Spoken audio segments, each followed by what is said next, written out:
folks. This is Michael Veazey from the Amazing FBA channel. Now, today, I'm really going to address something that is geared to those the Amazing FBA channel was there originally to help, which is people at the early stages, very, very early stages of creating an e-commerce business, or in this case, perhaps before you actually create an e-commerce business. And I just wanted to respond to a post which came up, not in fact in my own Facebook group. I don't have permission from the person who runs it, so I'm not going to mention the group, but a very good group out there. And I just wanted to answer the question that came up because it seems like a very, very common one for those who are considering private labeling or custom product selling on Amazon. So let's get into this. The question we're going to answer is, really, should I start a private label FBA business? So in other words, selling products that you own. I would suggest that private label probably these days is going to include lightly customized products. So I'm going to assume that you're including that in the question. So I'm not going to say who the question's from because I don't have their permission either, but hopefully it's not offensive to take their question and answer it on air. I've already answered it on their podcast, on their Facebook post. So here we go. And we record this as a podcast live. So I'm going to do this again. If you're listening live, forgive me for saying to do things twice. Ladies and gentlemen, welcome to the Amazing FBA podcast. Today, I'm going to deal with one of the questions that comes up for those who don't yet have an e-commerce business and are considering starting one. And so if you've already got a business, this is not content for you. You may wish to just tune out and come back when we've got something relevant for you. But if you're still on the sidelines thinking, should I start a private label or Amazon-based business? Let's get into it. So the question that I'm taking is from, let me give you credit where it's due, Amazon FBA Private Label Sellers, a Facebook group I'm a member of, pretty decent one. Don't remember who runs it, but if you run it, thank you very much for your work. As a person who also runs Facebook groups and podcasts, I can appreciate the work that goes into managing a good community.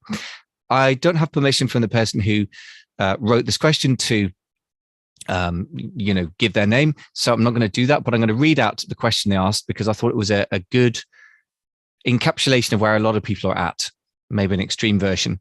And then I'm going to give the answer that I gave this person and then reveal a couple of the comments that other people gave as well, because I think they're helpful in making sense of the situation.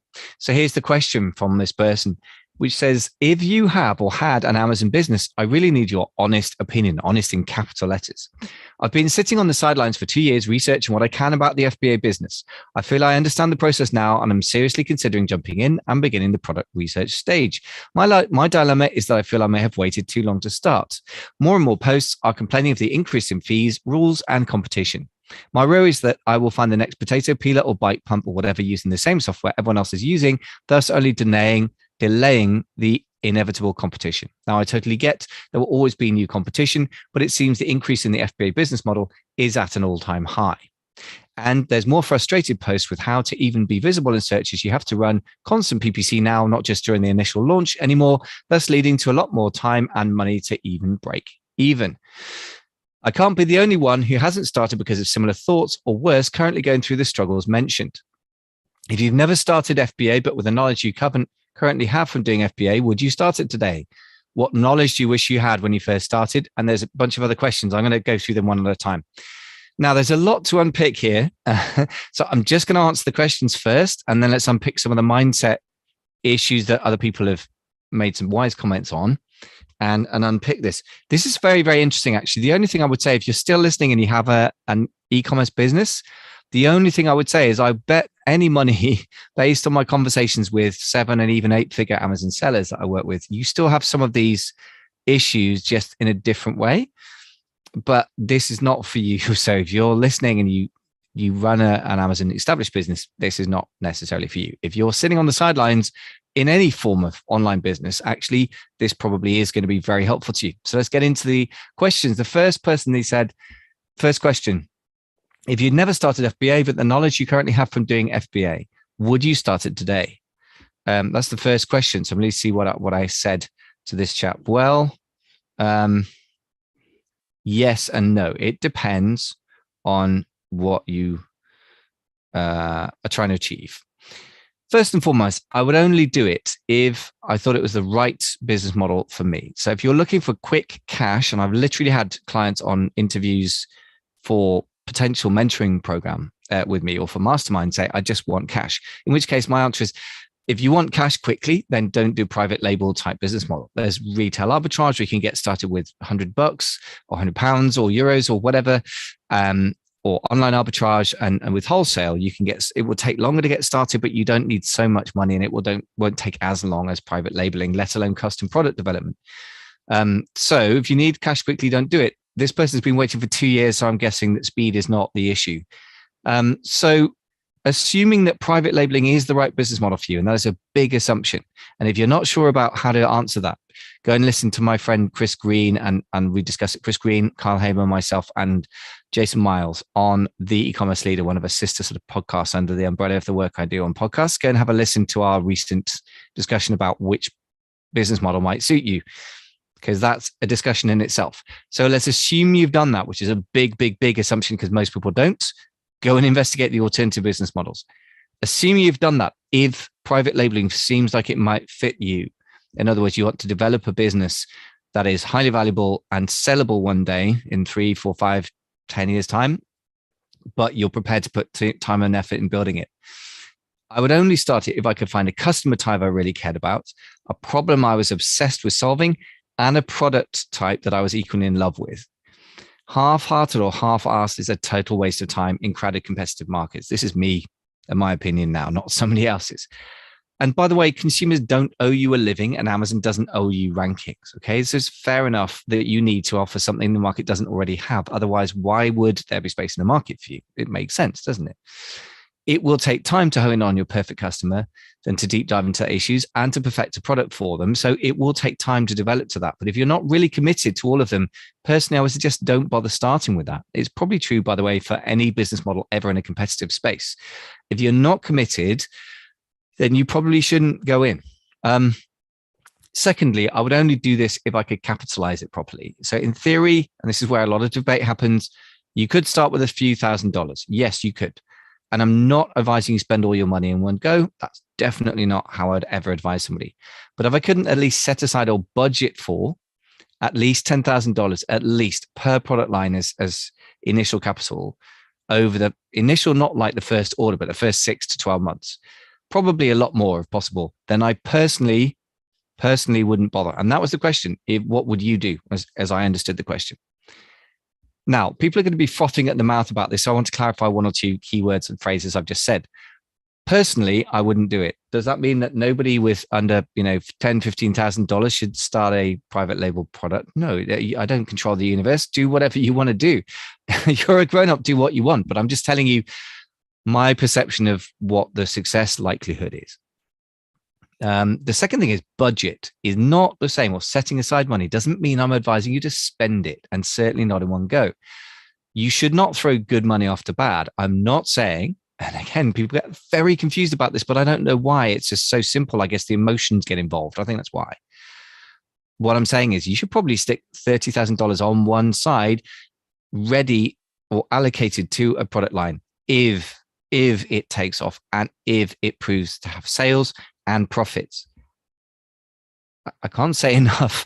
What I just said, the distinction between putting money aside versus should you actually spend it, they're 2 different things. Maybe people work for government departments where if you put a budget aside, you have to spend it. I'm not suggesting that kind of budget, okay? An entrepreneurial budget should be, we put the money aside so we don't spend it on something else, like your mortgage or some other project. So there's an opportunity cost there, but I'm not saying you should spend that money unless there's a very good proof of concept. However, what I see often is the opposite, which is that people set aside just $5,000 for their FBA, private label business, and their first product. And then they spend any other savings they've got on something else, or they allocate it to property, portfolio, or another business model, or whatever it may be. Guess what? First of all, you need, and this is more than I just said in the Facebook post, it would have been the longest in the history of man. The first point there is that you're going to need more than one product line to create a business. You need a catalog of products, really. And that means each product's going to need some seed capital. Now, there is such a thing as organic growth, but it's not going to happen very quickly normally unless you are an incredibly fast growing market, this incredible profitable products. That can happen, but it's not likely. So unlikely is not a good scenario for starting. Yeah? You should go with what's likely, in my opinion, play the probabilities, and then add, treat anything that goes faster than you expected or is more profitable as bonuses, right? It's all gravy then. And the other point is, I see so often that people will spend $5,000, $6,000, $7,000, $8,000, which is a lot of money for a lot of people personally. I get that, but they'll spend that money on launching a product. It takes off in terms of sales, but then they need to restock it. And because of the economics I'm not going to go into with the cash flow of it, takes a while to get paid back for all that stock. And because of the lead times, if you're importing from China or wherever, then you need to make the decision to restock often, several weeks at least before you start making the sales. So you're going to have to restock, and you need more money set aside to do that just for the one product line. So those two realities alone tell you that, a few $1,000s, in my opinion, is not enough as a budget, yeah, money set aside that you can spend if the products are successful. I hope that deals with the frothing at the mouth that's happening now from the people saying, but you shouldn't spend $30,000 on your first Amazon product. No, not on your first run of your first product. 100% agree. But equally, if you spend $4,000 and you have no money to follow it up with to build on the success, well, that was a waste of time then, wasn't it? It's like trying to invest in real estate or property, as we say over here in the UK, without enough money. If you can pay the surveyor and you can pay for a scout to find you deals, but you can't actually put a deposit down that's enough to buy a property, then go and save more money or buy a different class of property. Don't go shopping for flats in London where you're going to need to spend $500,000 or something, or £600,000 or whatever it may be, when you could go shopping somewhere else and maybe you need 50, etc. You get the idea. Now then, the next question from this person was, what knowledge do you wish you had when you first started? Honestly, my answer is, how long have you got? There's so many points. First of all, the things I've just said. So how important it is to know and care about the customer, to know and care about the product type, and really to have an edge in terms of product development. But also how to properly import from China. These days, that's common in training. When I first started, the people that I trained with were a couple of North American sellers who had done very, very well with supplements, but they'd sourced in the US and sold in the US. So I had no idea about importing or making physical products generally, in fact, outside the consumables space. Guess what? Their training was useless for importing. So that's maybe it's solved now. A partner who cared about product development. To be fair, it's hard to get that when you start, but I wish I'd had that because it's so critical. Product development's really hard. You need to care a lot about products. And I really like marketing and consumer understanding and certain aspects. And I like financials, weirdly enough. So I've got a lot of the stuff that is popular and some of the stuff that's less popular that is in my area of interest, shall we say. But product dev was never one of them. And that's critical for private label or custom products. So I wish I'd had somebody who was really into that side. I wish I'd had a peer group of people who knew what they were talking about. And this sounds self-serving, but it happens to be true anyway. I wish I'd had a coach who'd walked the path, but was affordable. I did find one some way into launching, but I wish I'd found her earlier. Would have been very, very useful. And I wish above all I'd had the stones to follow what I cared about, not a narrow business model. I was kind of chasing the cash, and gradually over time, I've evolved ways of operating in the e-commerce space that suit me personally, like doing this podcast right now. I'm still in the e-commerce space. It's not a physical product business, but certain types of things float my boat and others not. A lot of it comes down to physical products, which physical product development is not my thing. So if I'd found a way around that earlier, then that would have been one of the things I'd wanted to know. I'm not sure how I'm answering the question as it was put. What would you do? I mean, how relevant this is for somebody, if you're listening to this and you're just starting out, it's going to be hard to just walk into somebody and just convince them that they should go into it. But if you and somebody else who've got really fantastic product development chops start a business together, you're just more likely to be successful. I think personally, because I think product development is so hard. There you go. This is back to the question again. What are the biggest pain points of FBA? Well, first of all, FBA includes, I think, about 20 business models, and those are just the common ones. RA, OA, wholesale, private label, custom products, drop shipping, Kindle print on demand, et cetera, et cetera. So assuming you're talking specifically about private label, and that's in the title of the group, so I assume that's correct.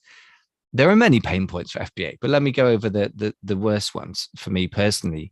Amazon account suspension, horrendous. I've experienced it. Fortunately, there wasn't much revenue going through that account at that point, but I've had clients who've experienced it. I've had friends who've experienced it. In some cases, hundreds of thousands of dollars a month in revenue was turned off. That's horrendous. That is a reality. You can guard against it. You can't completely avoid it. And you just have to ride that. It's a bit of a major downside. Listing suspensions can be almost as bad if you have a lot of your revenue going through one or two major listings. I've had clients go through that a lot. I've definitely had it myself. That's not quite as scary, but they're both pretty horrendous things. And they're a reality of selling on Amazon. So I'm sorry, but that's just the blunt truth. The upsides can massively outweigh that, but it is a heck of an emotional roller coaster. Let me just tell you for free. Amazon seller support, and in general, Amazon's relationship to sellers. We are ultra disposable. You have to just get over that. You just have to mentally handle that somehow, right? It feels so incredibly angering. A lot of people spend a lot of time on Facebook groups ranting about this. I have, for example, recently experienced some suspension issues and we're back, thank goodness. But I've resisted the urge to rant about it on Facebook because it would have done me no good. You just have to swallow it. I mean, rant about it over a beer with a friend if you like, briefly, and then get on with it, I would say. Deep capital requirement, right? That's one of the downsides of not FBA in the broader sense. You can start on Amazon for $100 if you do retail ARB, but for private labeling, yes, it's a deep capital requirement per product line. And again, similar thing, the amount of cash or working capital tied up for months if you're importing, again, if it's private label or custom.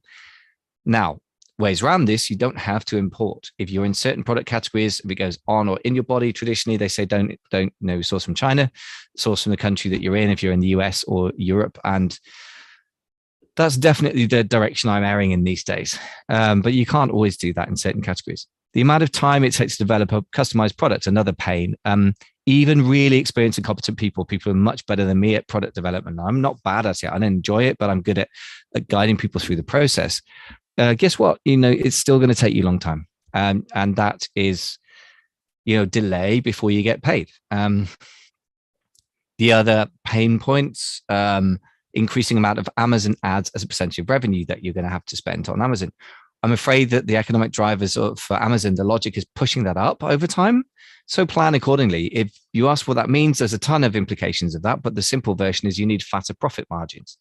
So yeah, you're going to have to find a product you can sell for more and source at an affordable amount. And that is super hard. Product dev is hard. The increasing levels of competition. Competition heating up is not unique for Amazon. Any successful market will have high profit levels, which results from low competition. The high profit levels attract more competitors and it becomes more competition.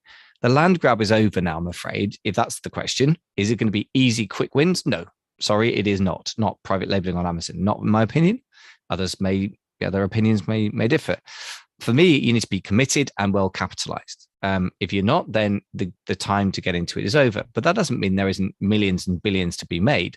Real estate, sort of in various different places in different times, property, as we call it here, goes through lots and lots of waves, and it can cost you a lot of money to get into real estate in certain cities like London. But we've invested in commercial real estate, not commercial, what was residential real estate, but for commercial reasons, and we're doing fine.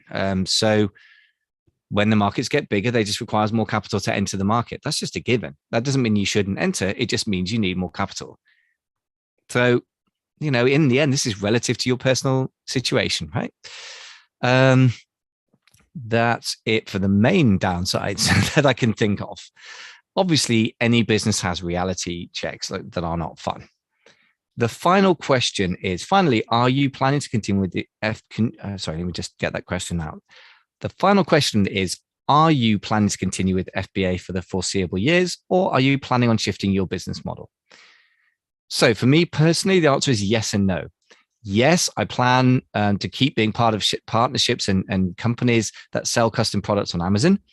No, in the sense of, am I personally going to do all of those parts of the business myself? I love marketing and I love deep diving into understanding consumers. And for some reason, being a nerdy analytical person, I really like understanding finances. I wouldn't claim to be very hugely expert on that, but I'm good enough to tweak businesses from a strategic point of view without pretending to be any form of accountant, by the way.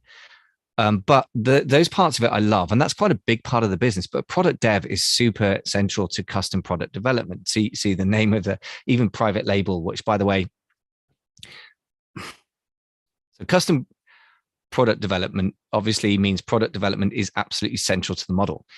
Theoretically, private labeling is just putting your logo on an existing product.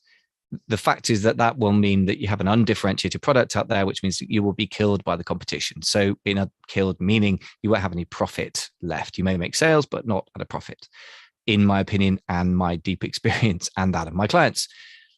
So you have to get good at product dev. And I find it painful and very time consuming. Many people find it very time consuming, but enjoy it. I find it very time consuming, but don't enjoy it, although I don't mind guiding others through the process. So it turns out there's a certain relationship to the business model that works for certain people. So these days, what I'm doing is I'm partnering with passionate and very expert people in product dev. Like, they are super, super clever people. But if you're just starting out, I don't think it's that likely that somebody super clever is going to work with you. That may be not true.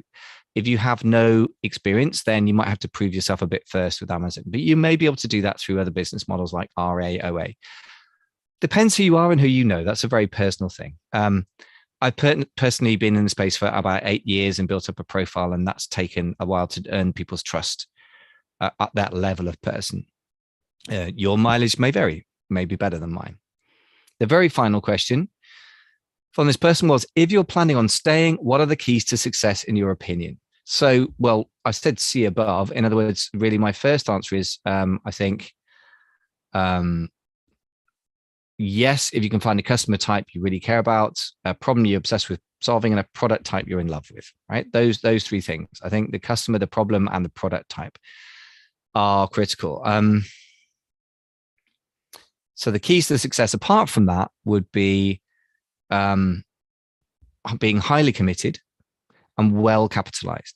And the hint is, look at the size of the market you're going into. If you can't afford to displace the number one seller, you're not really creating a killer business that can, with its growth potential and profit potential and value potential for the future, can you build it and sell it? In other words, for lots of money, can outweigh the stresses and the risks of building a business. So in other words, if you can't win the fight, don't go in the first place. And if your capital is, $10,000 or $20,000 for your first order of products, and you're going to a market where the top seller is selling $300,000 a month, there's a massive mismatch there. This sounds kind of obvious. Common sense should tell you that, but people get kind of blinded by the size of an opportunity. So here's what I would say about that.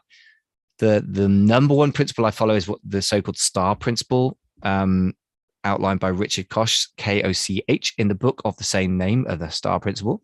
And it's basically the Boston Consulting Group matrix, which means that you want to be investing in businesses or products that are in growing markets, which is very common on Amazon. A lot of markets grow by more than 10% a year, which is his main criterion.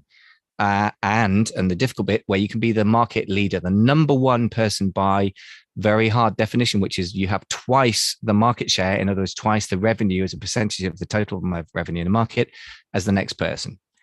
That's quite a barrier to jump, right? Most people do not hit that in most markets, which means you should probably walk away, in my opinion. If you don't have the potential on paper to win big, then I just don't think it's worth the stress in the first place. I mean, those people that have valuable businesses, and Lily was pretty dominant in a market which is sometimes quite small but growing fast. That's when you really build a valuable business. In terms of business strategy, in a nutshell, for me, that's absolutely the key. The businesses I've worked with that dominate a market, however obscure, do really well. Those who are sort of followers generally have a lot of price pressures and do badly over time. It's kind of that simple. Most of us are not well capitalized enough to go into most markets. That's okay. Most of us don't care about most markets. That's okay. Most of us don't have an understanding of the customers deeply enough in most markets. That's fine. Just don't go into those markets. And if you don't care about anything, then you probably can't start a business of any serious description except reselling other people's stuff. And that's okay. Resell other people's stuff then. That's essentially what I'm going to be doing, just in a more sophisticated way. I personally will probably spend most of the rest of my life, in terms of physical products, reselling other people's products. But the businesses as a whole that I'm co-creating with those people as a whole sell physical products, if that makes sense. So in the end, you've got to separate what your business does and you personally do. You personally need to care about what you're doing, the part of the business that you're doing and the market you serve. The capital may come from you. It may come from other business partners. I know some people who are friends of mine who've become very expert at running businesses, but most of the capital came from a silent partner. That can work. Again, it's not easy to find a silent partner like that. It depends on your personal contacts. So my summary of this is really say, first of all, sorry if this is all tougher than you wanted to hear. I'm not in the business of trying to pitch people into selling on private label. And bearing in mind, this is against my self-interest in the sense that my primary coaching work is with private label or custom product businesses that sell on Amazon. Gradually, the whole thing's getting a bit broader as the customers I serve, the clients I serve get broader themselves. So most of them are starting to sell on Amazon, on Shopify as well. Some sell direct to B2B to retail stores, etc. And I'm gradually, as you probably will have noticed, broadening the content of the types of experts that I bring into the podcast, and the discussions at the mastermind groups get broader as well. But I'm pretty much a private label or custom product on Amazon specialist. And so what I'm not saying is this stuff doesn't work or you can't make money in it. I think that in a sense, the amount of money in absolute terms that people will make over the next few years in this space will dwarf the money that's been made in the previous few years. But bigger markets mean you have to have bigger capital and bigger commitment to enter them. And I think that's just the reality of pretty much any market. It's the same with real estate in London. Is it a good idea to invest if you can afford it? Or in New York or San Francisco or Hong Kong or Shanghai? Shanghai could be an interesting one. But anyway, the answer may be yes. But the fact that it takes capital to enter those markets isn't a reason to not enter. It's just a reason to save up before you enter those markets, or to find a market that's smaller and you can afford to enter. Hope that helps. Always a tricky question to answer, but always incredibly important to look through. A few other reflections on this. I mean, there's been very, very wise reflections from other people, I have to say, in this post, but a couple of other things. I've been sitting on the sidelines for 2 years researching. I feel I understand the process now. I'm seriously considering jumping in and beginning the product research stage. Well, all I can say to that is that product research isn't committing you to anything. If you're not even going to bother researching, then I think you need to accept the fact that you're not going to do this thing. Or what you're trying to do is have your cake and eat it, which is to say you're trying to choose the perfect product, but you don't want to start until you got something perfect. I think what you should do is pretty simple, which a number of people have suggested to this person, and I agree, which is start with some retail arbitrage and get your hands dirty at an affordable risk level and take it from there. Honestly, my simplest and best advice on that one. Folks, I hope this was useful to you. If you want to keep following this podcast, don't forget to subscribe at the podcast player of your choice. Please do give us a rating out of stars, 1, 2, 3, 4, 5 stars on Apple Podcasts. If you are on Apple, I believe on Spotify, you can now give a rating of some kind as well. So please do. It helps us to get the word out there. And if you do feel that you want some input into the sorts of questions raised today, you might want to consider our mentoring program, or even just booking a one-off call with me. Just go to amazingfba.com/mentoring if you want to check out how that works. Thanks so much for listening.